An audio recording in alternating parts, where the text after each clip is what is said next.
On 28th June 2023, which was the final day of the Khasi Hills Autonomous District Council Budget Session 2023, various cut motions were moved by members of the council related to the total provision of funds allocated to different government departments in the state.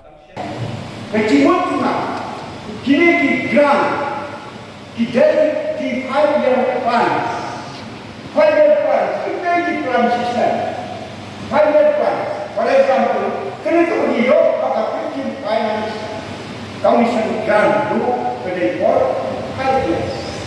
Jangan tak terima. Tinggal tak berarti behind.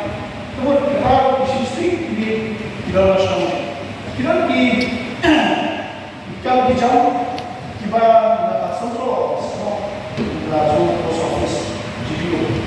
Coba tadi ini office semua advertisement state tentang online office. Dan kayak konstruksi kalau kita diberi masalah, kita kalau lalu amalan dari yang oleh online ini post, berkion ini post, berkion kita cuma subsidi. Kita mungkin advertisement ini, application advertisement. Kalau muncul di mana local language of the kasih. Bentar apa ada akan ada mengatakan Hindi. Meskipun kampung yang menonton, lalu kamu bisa sendiri siapa page ngomong ini benar. Lalu mana kita kemarin. Kau kita itu dengan tiba-tiba eksekutif mak. Menteri kamu yang ketika e-Gram Swaraj Portal kebahak kaku guidelines of the 15th Finance Commission nang babago ki proposal ni ki plan estimate ni ki babago abang kita ni menu cukup ban submit di scheme kemudian pada ni portal la employee direct ke ministry finance ministry ke financial ministry nang makin la ban provide ke fund ni hak por rupiah.